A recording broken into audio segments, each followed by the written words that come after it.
Hey, this is Jaden with Northwest Outfitters. Welcome to Lake of the Woods. And this is going to be a resource for you guys to give you step-by-step just on the check-in process and what to expect on your adventure with Northwest Outfitters. In the guest book that I send you guys, I have a document with a map of the lake, bringing you to Rush Bay Landing. And then as soon as you get on the ice, you're gonna see these things. And the night before you come, I will let you know there's 4 different colored stakes. I've got red, black, green, and blue. So what I'll do is I'll send you a text the night before you come out. I'll let you know which color stake you are to bring you right up to the castle. And then when you get on the ice, follow these up until you see 2 of my signs. They say Northwest Outfitters on them. And then once you pass the signs, you'll see the 4 colored stakes. Follow the one that you are right up to the door. When you get to the main fishing area, you're gonna see this sign. Then just behind me, start the 4 colored stakes. Then you're gonna follow the colored stake that I've let you know a couple days in advance, right up to the door of your castle.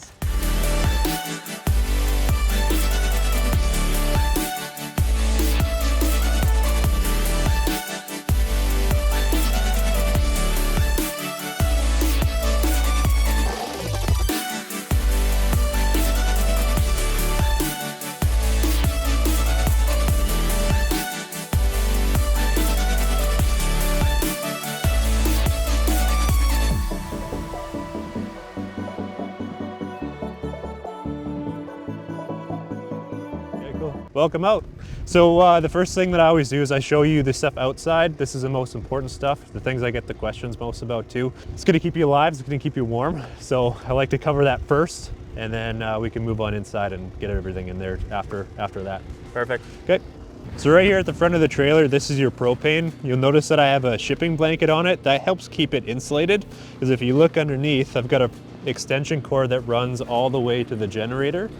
I've got a heated blanket. On these propane tanks that keeps it nice and warm. So even when it's -40, you're not gonna have to worry about propane freezing or having any issues like that.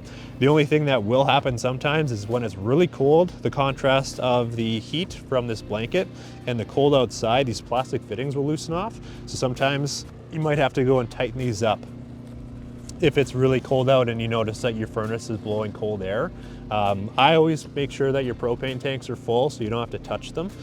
There's always going to be a spare here for you as well. You notice that your furnace isn't working, it's usually going to be these plastic fittings. You just have to tighten them up. Okay, so the next thing would be the generator. When we get there, I'm going to turn it off. So this is the generator. This powers the house. It gives you power for everything in the walls, the fridge. There's a fireplace inside, an electric one. And then, you know, the coffee maker, TV, everything like that's going to run from the power that's fed by this. There is a battery inside, just in case this does run out of gas. Let's say it bursts into flames in the middle of the night. You don't have to worry about it. There's a battery inside that'll keep the furnace going for probably 12 to 14 hours. Okay. So middle of the night, you don't have to call me. There's no panic. The battery will keep you safe. But I like to leave this running 24/7. Keep it stocked up with gas. A tank of gas usually lasts you about 12 hours or so. So I usually get you guys to fill it up before you go to bed, and then when you wake up in the morning, and then you're good for the whole day. So to start this thing, I just filled this up with gas, but to start it, just make sure this red button is pointed to on. We want eco mode on, choke pulled out all the way, and then you give it one pull. And it'll go. This one's finicky, so you have to kind of play with the choke a little bit. Yep. To make it run more smooth like that. Like if it's in all the way, it likes to surge. So you just leave it just a little bit out, or? About halfway or so. Yeah. Okay. So I guess I should talk about this too. Today's really warm, so I don't have to put the box on it to keep it nice and insulated. But I've made this box to keep it warm when it's, you know, -20, -30, -40, especially at night. Makes the generator run a little bit happier. When you don't have this on there, it can create oil and then it just dies itself out, and that's how a lot of issues happen. You'd recommend that anything under -20, you'd say? Yeah, anything under -20 would be when I would put the box on top. Okay. So if you look here, you got a hole. It's not very attractive. You have a hole right here for the exhaust. You lift it up, put it over, make sure that the exhaust is pointed out the hole. And then this, you can just tuck in there so that the cords are nice and snug, and then you're good to go. Perfect. So depending on which ice castle you're staying in, you're gonna have a different generator. If you're staying in one of the 4-mans, this is the setup that you're gonna have. So I have the gas tank on top. This one you don't have to fill up. I'm gonna be able to fill it up for you. But I'm gonna pull this all apart and I'll show you exactly how to start it and turn it off if you ever needed to. So to take this apart, the gas line goes in through the generator box. I'm just gonna slowly lift the generator box up. And I'm gonna pull the gas line off. To shut it off, this is your gas supply. Just gonna turn that to the off position. So for the 4-person sleepers, you're gonna have a Honda. These things are all very simple to use. There's only about 4 parts that you're gonna be able to, that you're gonna have to know. So the first one is your choke, which is right here. Bar to the left is no choke. Bar to the right is full choke. When you're starting it, always put it to full choke. Make sure that your gas supply is on. And then on the front here, your eco mode switch, you want that to be on as well. That means that it's going to be able to idle up and down whenever the shack needs more power. Once all those things are on, you're going to take this and give it one pull. And then you push your choke all the way down to the off position, and then you're good to go. Hey, come on in, guys. So I usually take my shoes off at the door. And then what I'll do is I'll just give you a 360 just kind of tour of the place, let you know everything works, and then I'll let you start fishing. Okay, so I'll start over here just from the right of the door. That's the thermostat. I have it set at 70 right now. You can turn it to whatever temperature you want. And then just below it, you have the coffee maker. Supply you guys with the coffee pods that are there. And then looking at all the cabinets and things, there's a lot of like salt, pepper, just random things that you might find useful. Toasters in there, some extra paper plates, paper bowls, cutlery, things like that you'll find in here. And then there's also, I believe, a barbecue lighter in here. Yeah, so the barbecue lighter is what we're gonna use when we go over here.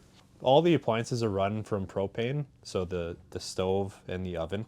The stovetop's really easy to use. Just press down the knob to the blue flame, hit the igniter, it's gonna light. Hold it there for about 5 seconds, let it heat up, then you can let go onto whatever heat you want. If you try to light it and turn away too fast, it's gonna stop. You have to let that thermocoupler heat up for it to stay on. And then it's the same idea with the oven underneath. So I open this up. Underneath the bottom rack is where the pilot light is. So if I turn it to the lightning bolt, the light in the oven will come on.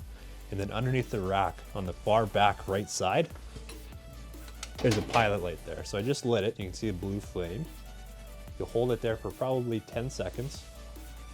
And then after 10 seconds, you can slowly lift off on the knob and turn it to whichever heat you'd like. Put it to 400. Ooh. And if that happens, you just try it again. Okay, so now it's been a couple seconds. I'll slowly lift it off. And there it goes. Other than that, you have the microwave.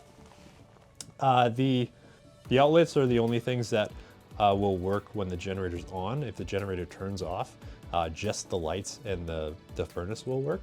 So if you notice that the microwave isn't working while the generator's on, usually the plug-in has unplugged itself, it's just rattled loose, and you have to go plug that back in.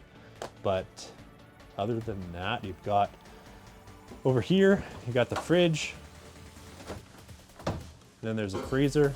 I left some bait up there for you guys. Perfect. If you guys need any more of that. It's a fridge and freezer. And this one's nice and big too, especially in this one. And then you have the bathroom. You can see there's a shower and everything in there. Obviously there's no running water because we're on the ice. Yep. But you've got the toilet there. So up in the cabinet inside the bathroom, I've got some plastic garbage bags. This is what we're going to use for number 2. So I'll explain the bathroom process. Guys, going number 1, obviously you can go outside. Just try to pick the same spot. And same thing with like any cooking water or coffee or anything. If you're dumping it outside, make sure it goes over the bank in the same spot. We can kick snow over it. And it's nice and concealed. Girls going number 1, you put a bag in the toilet, do your thing, go dump it out in the same spot, and then you would throw your bag into the garbage, throw the rest of your garbage on top. It freezes. It's super easy to take away. I take all that when you guys leave. And then for number 2, same process as number 1 for girls.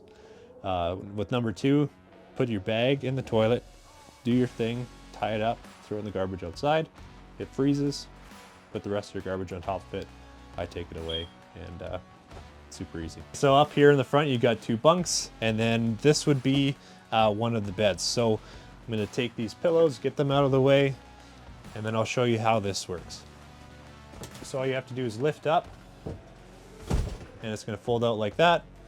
Underneath here, there's a bar that you pull out. That's for extra support on this side, just to make sure that the frame from the bed or the couch doesn't bend. Coming around this way, extra garbage down there. In these cabinets, I've got board games, and there's a lot of them in there. Yeah.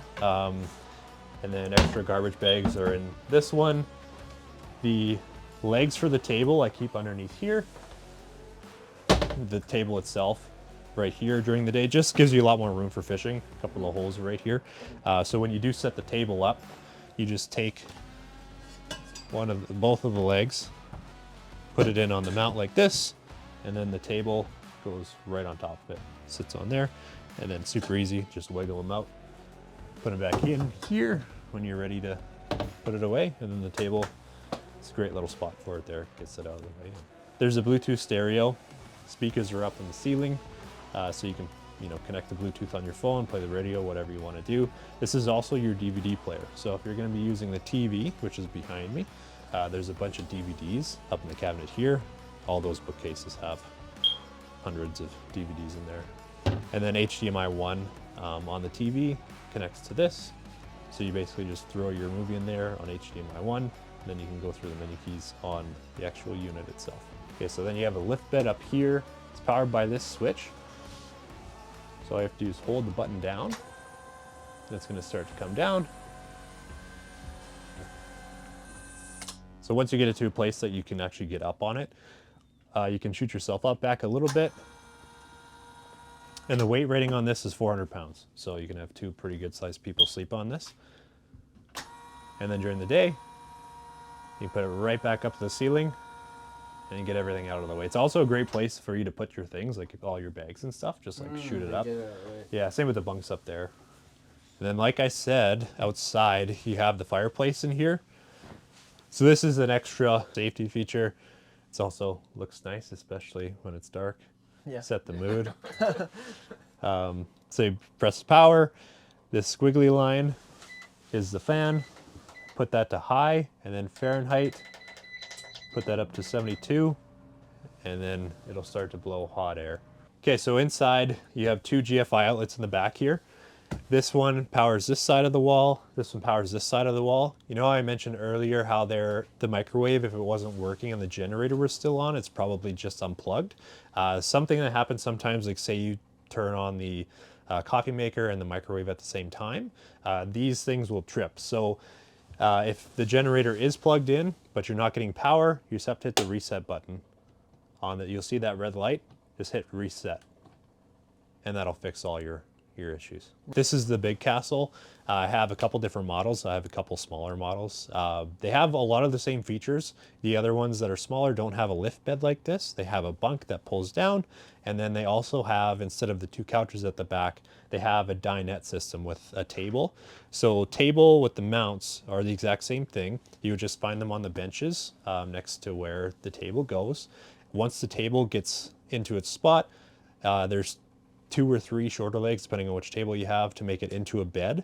And then there's 2 or 3 longer legs that make it into a table for during the day. And then you can also stow that away to make more room for fishing, because there are holes underneath where the tables go. And then all of the appliances in the smaller ones as well work the same. The generator is very similar, and the propane system's the exact same. So these are your holes. These are black circles on the floor. To open them, there's a handle there. Give them a good pull, and they're always going to be cut fresh for you. I do it every morning before you come in. And then to close them up, if you ever wanted to close them up again, place it back in the hole, give it a stomp. And then when it clicks, you're good to go. Nice.